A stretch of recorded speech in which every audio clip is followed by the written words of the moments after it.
All right, Parsha 101, Parshas Shemini. This Parsha has kind of two parts to it. The first part is the wrap-up of everything that went on with the inauguration and the installation, etc., of the Mishkan, the tabernacle in the desert. And the second part goes into kosher animals, fish, fowl, and insects, bugs. Very exciting Parsha. So the beginning of the Parsha is called Shemini, and the name comes from the first verse of the Torah portion. Shemini, it was on the 8th day. So you remember from all the past weeks, we're building up to this moment now of the inauguration. The tabernacle, the Mishkan is going to become a place that God will be manifest, God will dwell, his home on this earth. God's everywhere, but the manifestation, the strong manifestation of God will be here in the tabernacle. All 7 days until now, Moshe was leading the rituals, right? He was inaugurating the installation for the priests, for the Kohanim, the dressing them, and the whole thing with the blood and the sacrifice, etc. Moshe started off everything on this day, on the 8th day, and then Aharon, as the high priest, as the Kohen Gadol, was going to take over, and it was become official. It was going to be a manifestation of God that would be seen and realized by all. And from then on, the Kohanim, the priests, were going to take over the service of the Mishkan. So it was a very big moment, big anticipation. There's a whole thing, just from a Chassidic standpoint, about you got 7 days, and what is the significance of the 8th day? So just very short, because 7 days, 7 days of the week, right? That represents a natural cycle of things. And the 8th day is considered a day above nature, of what is beyond the natural cycle of things. So that is why that's indicative of what's going on here, is that the actual manifestation of God in creation is something that's considered, above nature, beyond nature. So that's Parsha Shemini. Now, technically, this day it's the first of Nisan, 2449. So it's a year later, it's a year after the Exodus, that we're ready now for the inauguration to begin.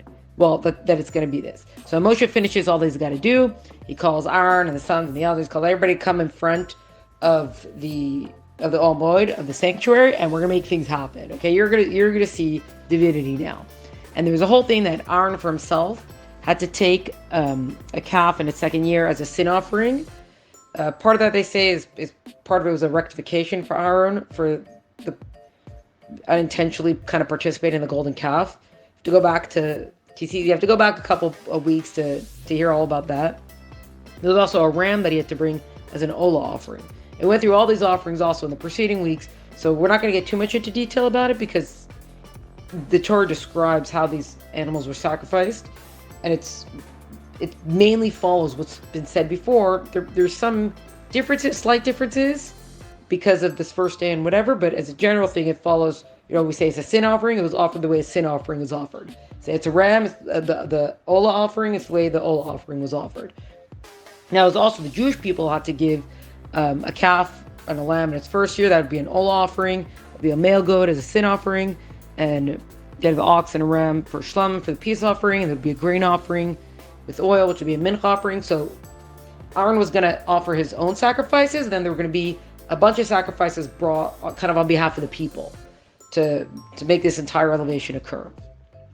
So everyone's standing there, and they're getting ready, and Moshe now calls to Aharon, he urges him, step up, don't be shy, do what you got to do.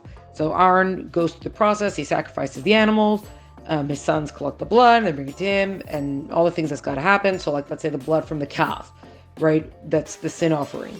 So you got to put it on the protrusions, and you sprinkle, the rest gets poured at the base, and then all the fat, the kidney, diaphragm, the part of the liver that gets burned off, and the flesh and the hide, everything else gets burned out of camp. But whatever, everything that's been described before.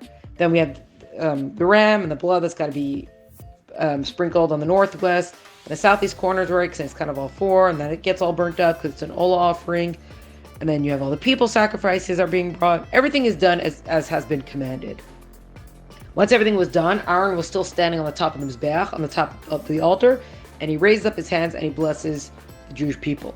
It doesn't have the text here of the priestly blessing. That's going to come in a later Parsha, give the actual text of the priestly blessing.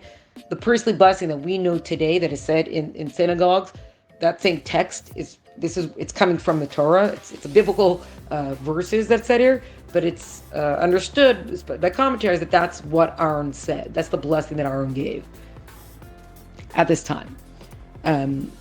Now, after all that happens, there's no sign yet. And everyone's kind of waiting for this big moment to happen. It's like, okay, now what? So Moshe and Aaron, they go into the Olmo, they go into the sanctuary, and Moshe does his thing, and Aaron does the thing. Say also that Moshe showed Aaron how to offer the incense. Then they come out, but finally they come out again, and they bless the people again, and then at that moment, fire comes down from on high, and it consumes the Ola offering. The people saw, they praise God, they fall on their faces, and yeehaw. Well, not exactly, but almost. Now, the story now kind of interrupts all the rituals that's going on, because as was interrupted, we have the story of Nadav and Avihu, which is Aaron had 4 sons, Nadav, Avihu, Elazar, Tamar, and Nadav and Avihu, the 2 oldest, they took the initiative to offer incense. They were caught up in kind of the ecstasy of the moment. They so much wanted to connect to God. The Torah describes it, what occurred, pretty simply, but the commentaries all come in, of course, to give more about what went on. And a lot of, like, a general idea is that it wasn't specifically what they did came from the right kind of place, but it was the way that they did it that was incorrect. What they did, that's kind of the general idea of it. But of course, it ended in tragedy because they didn't do this. They didn't do what could have been a good thing. They didn't do it correctly. So the general idea is that they decided, as part of this, they got caught up in this spiritual rapture, ecstasy, whatever they want to draw closer to God. So they're going to offer incense. They were going to go into the Mishkan. They were going to go into the actual sanctuary where the altar for the incense is, the golden altar, and they were going to offer it up. They bring their own fire. It's called a foreign fire. It's a foreign fire that was not commanded. God did not command them to do that. So what's the problem here is that, a few problems. Number one, they preempted Moshe in offering the Keturahs. So instead of going to Moshe or even going to their father Aaron to say, hey, we're so excited, can we offer Keturahs? It's the right thing to do right now because God loves it, etc., etc., etc. Whatever good reasons they had for it, they didn't ask and they just went and did. They shouldn't have done that. Another thing is that they said they drank wine. They were intoxicated, inebriated, and they shouldn't have done that either. Now, it wasn't just because they're a bunch of drunks stumbling into the sanctuary. Part of the idea is, commentaries bring this out, especially Chassidic commentaries, is that drinking wine, it relaxes you, it opens you up to, to greater things. They say that secrets come out, so they're trying to connect. They weren't just trying to be a bunch of, drunken hooligans, okay? So they go in.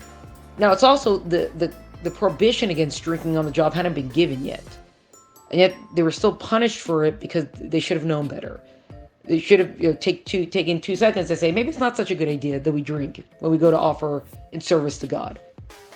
Anyway, so these 2 things, they have these going against them. There may have been other things as well, but these 2 things specifically, they take their pans, they get fire, they go and they offer incense. Now, it did elicit a revelation, right? It doesn't say God became angry and burned them up. It says fire came down and it consumed them. It burned them up from the inside. So the understanding is that their bodies, their clothing was intact, but they'd been consumed from the inside. Some say they actually it was like the kiss of death, which is the way Aaron and later Moshe would pass away, which is a very peaceful passing in a way. But the Torah text does say that there was a fire that came down to consume them. Now, just as another thing is that part of why this was not a good situation is because when there is a case where an individual is caught up in spiritual rapture or ecstasy, they want so much desire to connect to God, so we just become subsumed in the godness, that's all coming from a good place in the sense of wanting to unite with God, but our purpose in the world is to be in the physical world and to elevate the physical world and to do good within the physical world and Torah mitzvahs and all these things, and that can't be done if we're subsumed in the godness. So there's an element that if we feel, just because you feel yourself floating away like a balloon or whatever it is, you got to go and connect to God, but part of us has to pull ourselves back and say, no, remember that our life is here in the physical world. We want to live a holy life in the physical world, but it's not about just becoming subsumed in the godness. Moshe gives Aaron words of comfort after what's occurred. Said, God said that he was going to be sanctified through those closest to me, and it seems, it wasn't going to be you or me that was going to die today. It was your sons that died today. And it's very famous. It's 2 words that came after that. Aaron's response is Vayidam Aaron. Aaron was silent. And if you've unfortunately ever been to a funeral for something tragic, Many rabbis will cite this. V'idam Aaron was silent, because in the face of such tragedies, there are no answers and there are no words. And it's just here, it's saying it also in praise of Aaron that he accepted what had come to pass. But another element of is that there aren't words sometimes, and best to just not speak. We're not always gonna solve things with fancy magnet language. Okay. Now, what happens that Moshe mentions them by name, Al-Tzafan, Mishal and Al-Tzafan, who are the sons of Uziel. They were his uncle. So the children of his uncle, his cousins, they were Levim, they were Levites, they're not Kohanim, but he called them in to remove the bodies, because they got to be able to continue with the service. This was a day of great celebration, so there was a partial mourning aspect to it, but the celebration could not be interrupted for this morning. It was not, we can't just have the bodies there. So you couldn't call any other Kohanim, because right now the only priests right now are Aharon and his two remaining sons, and they could not become ritually impure by taking out the bodies, right? And they have to stay there. They have to stay right now in the sanctuary. They couldn't go. So these two, Mishal and Tzafan, were called to carry out the bodies, and to take care of them out of the camp, and to take care of it. And Aaron and his sons were then instructed. Usually, if someone's in mourning, they're supposed to let their hair grow. They tear their garments, and they were told not to do that, because the celebration of the installation and the celebration of the Mishkan, the first day that everything's going to come and God's presence is going to dwell here, overrode this element of mourning. Now, after that, Hashem directly gives a commandment. He says to Aaron that it's a capital offense. It's a prohibition for Kohen to be inebriated, to be drunk on the job, basically. Because they can't make the right decisions about sacrifices or about which priests can serve or whatever. You can't be drunk on the job. You got to be sober. You got to be with. You got to be aware. Now, after that, it returns to going through more of the sacrifices. And part of why that's kind of important is because, so for example, each of the tribes, there were 12 days of celebration of this, celebrating the Mishkan now. And each day a different tribe brought up a sacrifice. It's not described here, but it is described later about what that sacrifice was. And every tribe brought the same thing. So, so that way none is more or less than the other. So part of it is, so for example, they brought the mincha offering, which is the grain offering, right? That can be baked into different kind of cakes. Well, it's called the unleavened cakes, breads that it can be baked into, matzahs, right? That's what a matzah is. It's unleavened bread. So the whole thing where the Kohen has to remember the fistful with the 3 fingers, etc., etc. So Aaron and his sons were instructed to eat of it, to partake of it. That even though they're in mourning, they have to eat from this mincha offering that was brought. And you have to eat it within the precincts of the Mishkan, etc. It goes on to then describe some of the other sacrifices and the parts of the wave offering and this, that, whatever. But there were meat. Some of the other offerings that were brought that Aaron and his sons should have eaten from the meat of them, they didn't eat from. They abstained from that. And Moshe sees that. He says, hey, what's going on? He confronts them. Well, actually, he didn't want to confront Aaron out of respect for Aaron. So he confronted his other 2 sons, Elazar and Itamar. He said, why aren't you eating? What's going on here? This is a day of celebration. How can you not be eating? What are you disregarding? And all this stuff. And Aaron steps in and he explains, look, we were instructed to eat from the grain offering, but this was not a specific instruction to eat from the meat offering. So it didn't seem to override the mourning, etc., etc. Explains everything, and Moshe actually agrees to it. He says, you're right. This is the right decision you made. Now, after that, the Torah is now going to go into the next section of this Torah portion, which is about the laws of kosher as far as which animals are kosher. And there's a distinction between what's considered. The Torah doesn't use the word kosher. It uses tameh and tahar. So tahar being what's ritually pure, and tameh ritually impure. It uses other language also, but these are the main words that he uses. And there's a difference between something that creates a ritual defilement, like that becomes ritually impure, versus what we might term spiritually impure. Ritually impure usually happens with contact, so it's an external thing, and that's something that's going to the mikveh and immersing and things like that rectifies the ritual impurity. The spiritual impurity that usually occurs. And now also for the ritual impurity, that's the laws of that. Okay, so you can't enter into the temple, you can't enter into the Mishkan until you've been purified. Spiritual impurity, the spiritual is something else. This is something we could say that actually comes from ingesting something that's not supposed to be ingested. So eating non-kosher food, or eating food that's treif, or something like that. No, not properly slaughtered or anything like that. And that's something it's a different, you can't just go in the mikveh to clear out the inside. And that's something that kind of the pitfall of that is it could lead to spiritual desensitizing. And it's a different kind of care and caution we want to take with this. Now, so just to kind of lay the groundwork for it, because we kind of see this now in the animals that we could and can't eat. Now, just a big caveat. The Torah lists by name a lot of different animals. It gives rules for certain things, and it lists a lot of different kinds of animals or insects or things like that. Generally, a lot of them, we know what the translations are. Some of them we don't, and you'll see translations for it, and it's kind of the best guess. But the general rule for all of it is that we stick with the animals that we know through tradition are the animals that have always been eaten. So where there's an animal, there's kind of a question on what the translation might be, or if that animal's even still around today or anything like that, we err on the side of caution, that we stay away from those kinds of animals. So that's just a very important thing to know. Now, it also talks about the difference between like eating an animal or touching the carcass of the animal, different things like that. Now, as far as animals go, land animals, there's two rules. They have to have a split hoof, so it almost looks like what's called a cloven hoof. So it almost looks like it's 2 feet almost. And they have to chew their cud. Now, it's interesting because the Torah lists 4 animals that seem to have one sign and not another. And it just says, these are the 4 animals that you got to stay away from. As far as that it seems to have one sign, not the other, as chewing cud or having split hoof.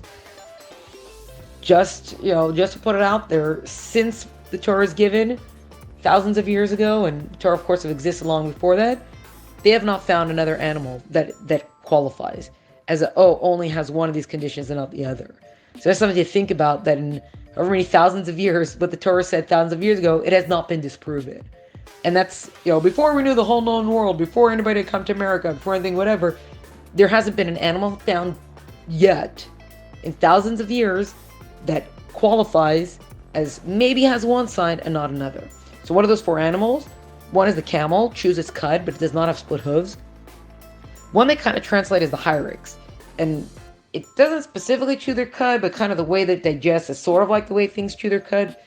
They think that's what the proper translation for the animal is. Another one is the hare, that also seems to chew its cud, sort of thing. They call it ruminant, so that's the way that it looks like it digests its food. And then the classic example is the pig, that does not chew its cud. It does not chew its cud, but it has split hooves. So these 4 animals seem to have one sign, or have one sign and not the other. And there's not been another animal since that falls into this group. Now, fish, what's the rule for fish? Fins and scales both. It has to have both fins and scales.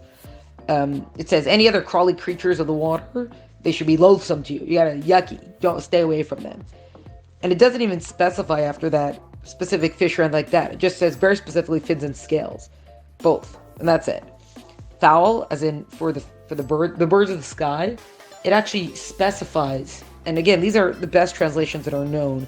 So we got a griffin vulture, the bearded vulture, the osprey, all kinds of vultures, all kinds of crows, forbidden. Ostrich, forbidden. The cuckoo, the gull, various kinds of sparrowhawks, the screech owl, the cormorant, the barn owl, bat, pelican, magpie, stork, heron, hoop owl, I think that's what it's called, a talif, which they're not really sure exactly how that translates. There seem to be descriptions of it, but they're not really sure what bird that is. Just something interesting about the stork in Hebrew is called a chassida.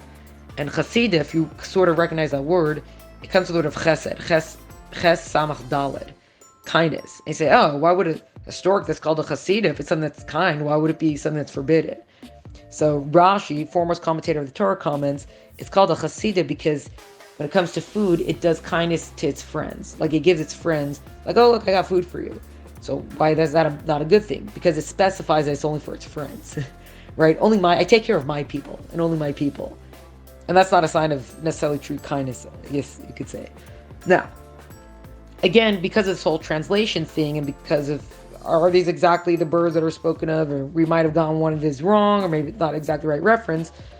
We only, for fowl, we eat what's been eaten throughout tradition. So what we've always known has for sure have been eaten.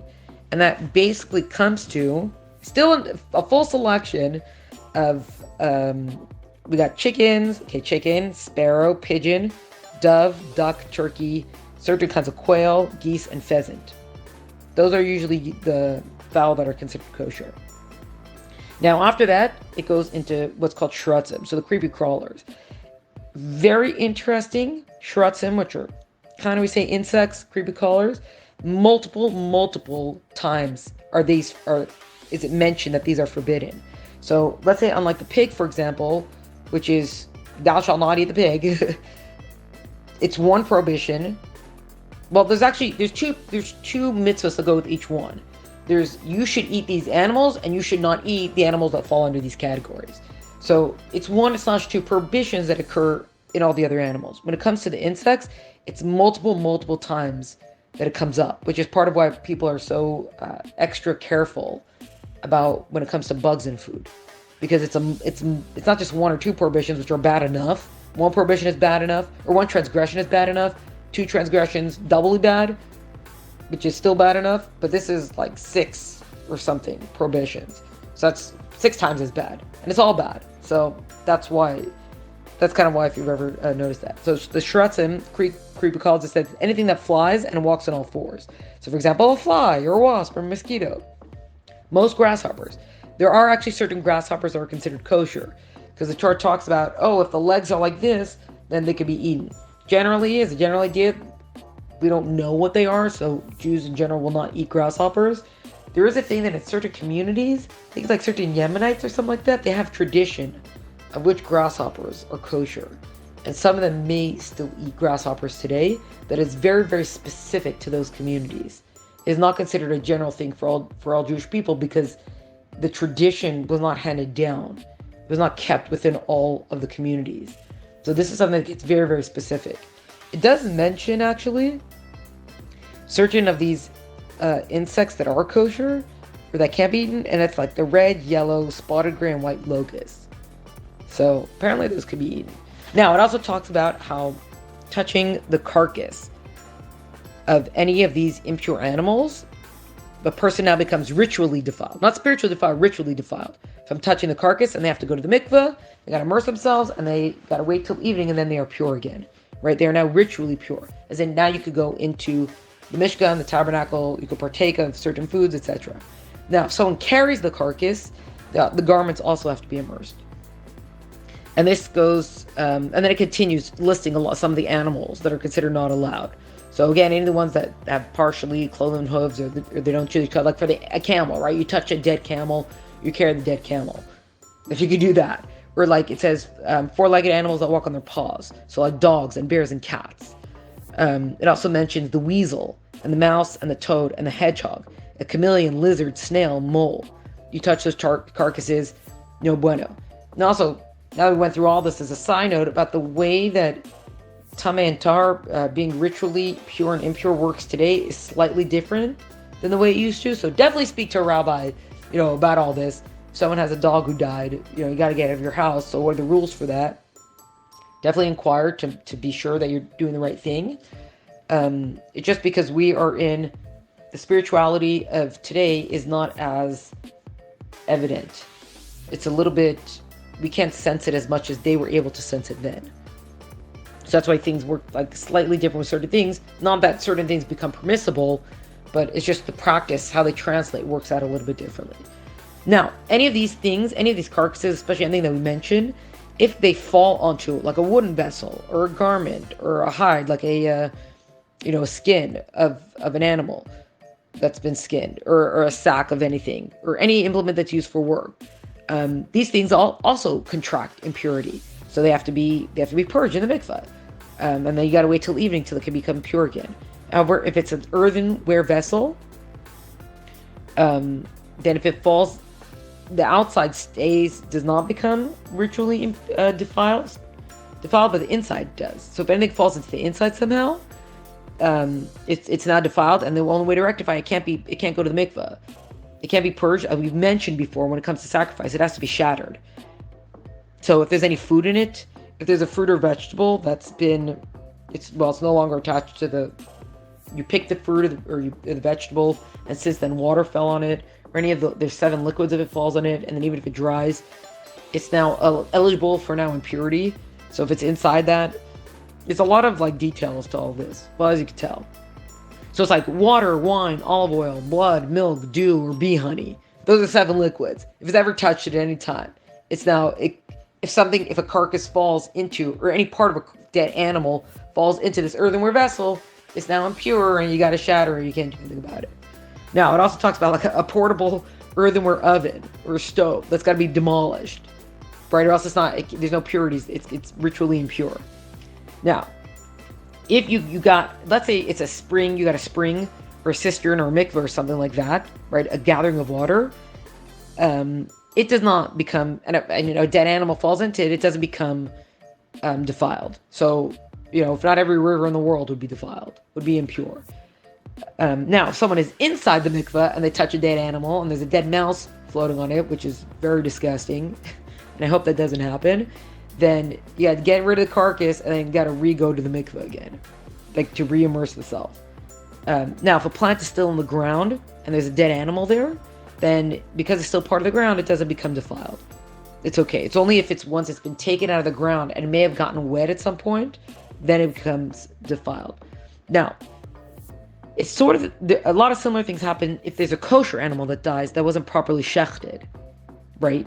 So, as in, this animal hasn't been shechted, right? It's not part of that ritual. Then a person also can become defiled if they touch a dead kosher animal that just died, for whatever reason, or they carry the carcass. It's the same kind of thing. They got to immerse themselves. Now, if it's the carcass of a shechted animal, as in someone, that's what their job is, and they're shechting, they don't just become defiled every time they shecht. Now, again, the Torah returns to the shrutzim, the creepy crawlers. Now, it specifies, thou shalt nots, and this is for the not flying creeper crawlers. Anything that crawls on the ground is considered, it's got to be loathsome to you, and you don't eat it. Anything that goes on the belly, for example, like a snake or a worm, big no. 4 legs, and that crawls, on the ground, it's got 4 legs like a scorpion. No go. Anything that's got more than 4 legs, like a beetle, no go. A centipede, no go. It's got any amount of legs in between a beetle and a centipede, no go. All these creepy crawlers, not allowed to eat it. And it actually says, don't defile yourself, don't become tameh by eating them. You're going to put it inside yourself, you're going to become a tameh. And because I'm Lord your God, and you're supposed to be holy unto me, so you got to sanctify yourselves and don't put this unholiness into you. And you got to do as I say, because I'm the God who took you out of Egypt to be a holy nation unto me, etc. And then wraps up with, these are not the laws to distinguish between the animals that are pure and that are impure, those that you can eat and those that you can't eat. And just as a side thing, now they've gone on about these animals and everything for a while here, part of what we're referencing back to the beginning, it's interesting. Kosher, as a general thing, doesn't necessarily make sense, even though we find a lot of explanations that sort of suit. We only eat the domesticated animals, we want to be animals of prey or different things like that. But one of the biggest things for kosher is that a lot of commentaries and rabbis speak about this, is that eating not kosher food can actually dull someone's spiritual sensitivity, right? It can dull the heart. And that's, we don't eat not kosher because God says don't eat not kosher and eat kosher.